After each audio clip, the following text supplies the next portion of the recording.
Okay, so for the part 4 of the calculator technique series for advanced engineering math, we'll be now focusing on the Z-transform. So Z-transform is, again, our calculator will be cars. So again, for the Z-transform, this is just the discrete time equivalent of the Laplace transform. So yung concept na ginamit natin dun sa previous video, dun sa part 3, which is the calculator techniques for Laplace transform, same concept. No? We're going to use the general formula in getting the Z transform, and then mag-a-assign tayo ng value dun sa Z. Okay? So dun sa Laplace transform, nag-assign tayo ng value for S. So dito Z. Okay? Mag-iiba lang yung basis natin ng pag-a-assign ng value, which I'll be discussing dun sa mga examples later on. So again, the Z transform basically converts a discrete time signal, which is a sequence of real or complex numbers, into a complex frequency domain representation. So same concept, we're trying to convert a certain signal or a certain function in time domain, but in this case, sa Z transform, dapat yung function na yun is in discrete time format or discrete time signal. Okay? So hindi na siya continuous time, unlike nun sa Laplace transform. Pero yung final answer mo dito will be in frequency domain representation, and that is your Z. Okay?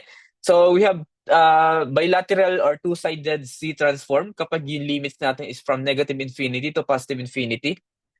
And then if merong unit step function involved, so meaning yung given na yung pinapahanap sa atin is just the unilateral Z transform or the single-sided Z transform. So magiging limits mo doon is either 0 to positive infinity or negative infinity to 0.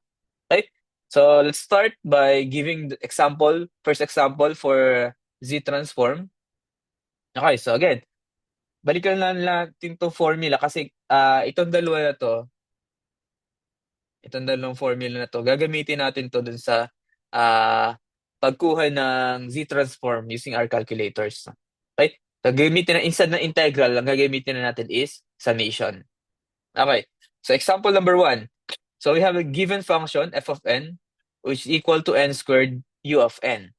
So dito, meron siyang binigay na u of n. So meaning this is represented by a unit step function. So pag nakita mo to sa given, automatic that your limits will be from 0 to positive infinity. Kasi meaning may values ka lang dun sa positive side ng Cartesian plane from 0 to positive infinity. So this will be a single-sided Z transform. So yung formula natin will be just the summation from 0 to positive infinity of the given function. Okay? So yung given function natin, that is your f of n multiplied by z raised to negative n. So dito, pwede nating makuha yung equivalent nung given. No? So ang gagawin mo lang din, mag-a-assign ka ng value for this infinity sign. So pwede nating palitan yung infinity sign. Sa calcu, gagawin natin siyang 25. And then yung yung z, mag-a-assign ka dito ng value. Depende sa limits. So if ito yung limits natin, so mag-a-assign ka dito ng value na greater than 1. Pero if ang limits natin is negative infinity to 0, yung limits mo should be less than 1. Okay, so in this case, pwede natin to i-write from 0 to 25, and then yung f of n mo, that is your n squared. So ito, mawawala na to.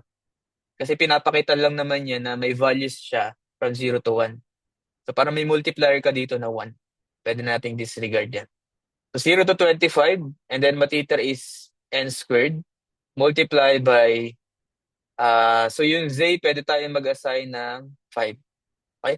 So 5 raised to negative n. So ito yung itatype natin sa calcu.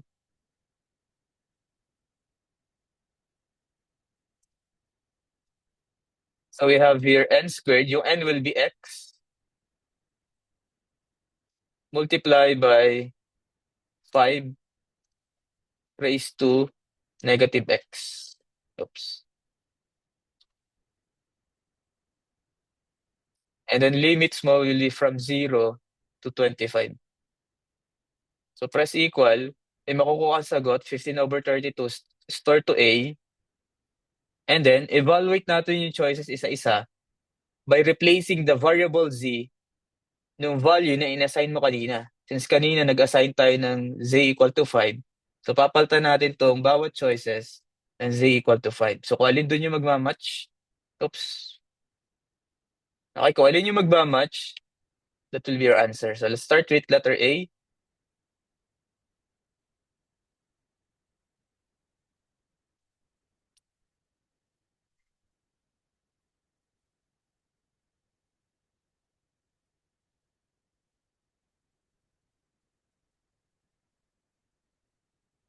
So press calc, assign ka ng value, so x is 5. So we get 5/54. So since hindi siya equal, or kung hindi ka sure, pwede mo i-divide dun sa nakastore sa A. Okay, so hindi 1. So proceed ka kay B. So yung B is x over z minus 1 raised to 2.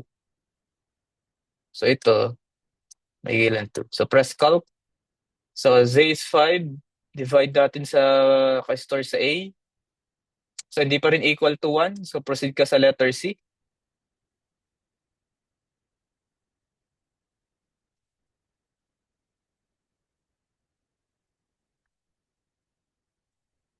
So yung denominator naka-raise na sa 3.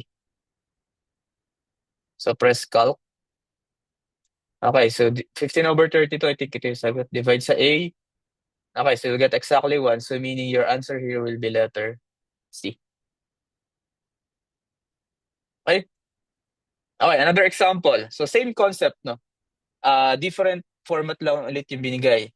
So dapat yung calculators are naka-radian mode.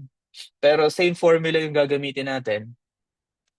So find the z transform of the sinusoidal sequence f of n cosine n omega t wherein n is greater than or equal to 0. So dito, wala siya nilagay na unit step function pero in-specify niya na yung n natin is positive. So from 0 to positive infinity. So meaning, same limits nung kanina from 0 to 25. Oops, sorry. And then, multiply by the given function. So we have your cosine n omega t. And then, multiply by yung i-assign natin. So 5 na lang ulit. Raised to negative n. Okay, so dito, meron ka dito, may bago siyang in-introduce na variable omega t. So pwede kang mag-assign dito ng value na any constant value. Kasi angle lang naman siya eh. So ang concern lang natin dito yung n, dapat hindi mo yan papaltan. Okay, so yung omega t, pwede kang mag-assign ng 0.5, and then yung z, nag-assign tayo ng 5. So itong dalawang value na to, gagamitin natin ulit to pag-evaluate ng choices. Okay? So using the calculators, so same process. So dapat naka-radian mode yung calcu. So cosine 0.5, so that is your omega t, x. And then multiply by 5 raised to negative x. And then from 0 to 25 ulit. Okay, so we'll have 1.196, so store sa A. So after that, evaluate mo na lang ulit yung choices isa-isa. So let's start with letter A. So we have here z, so x minus cosine. So yung omega t, that is 0.5 all over z squared. So alpha x squared minus 2x cosine 0.5 plus 1. Okay, press calc when x is 5. Okay, tama. X is 5. So divide natin doon sa nakastore sa A, dapat mag 1 to kung siya yung sagot. So since hindi, proceed ka sa letter B. Okay, so same numerator except may multiplier ka dito, x. Denominator, this will be raised to 3. And then 2, ito naka-raise sa 2. Okay. Press calc. Divide sa A. Okay, hindi pa rin equal. So proceed ka sa letter C.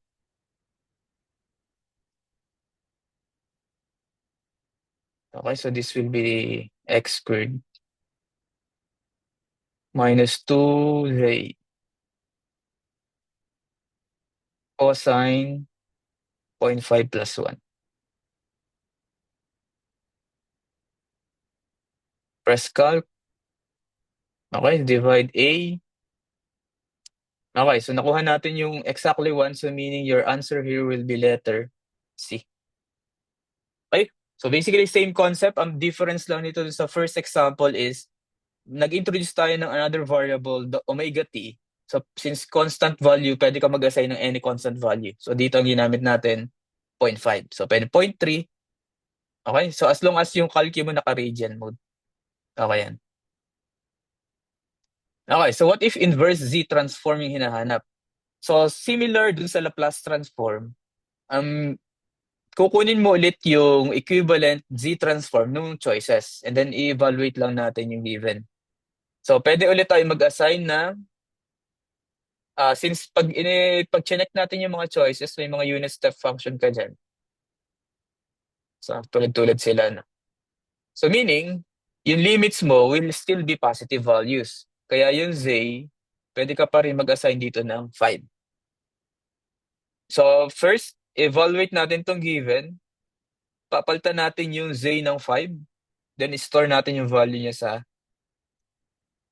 sa A. So we have 2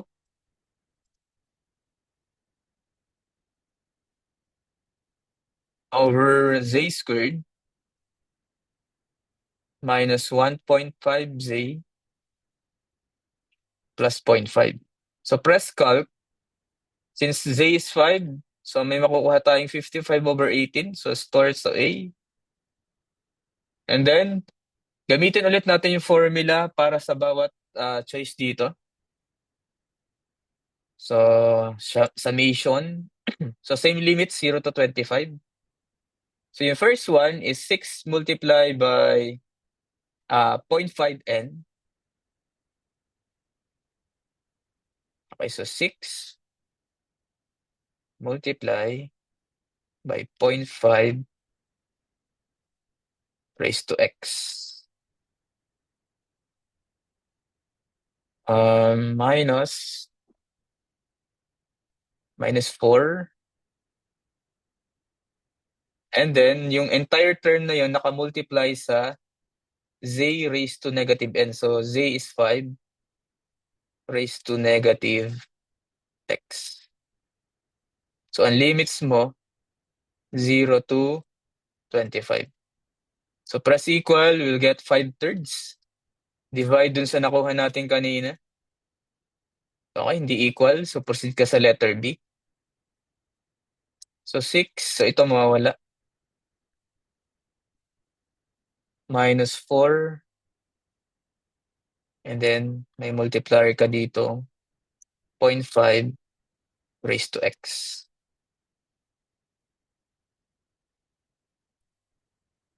Okay, press equal.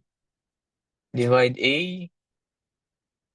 Okay, so equal na sa 1. So kahit hindi mo na-solve yung C and D. So automatic na sagot natin dito is T. Okay? So I think that will be the last example for the calculator techniques for Z transform.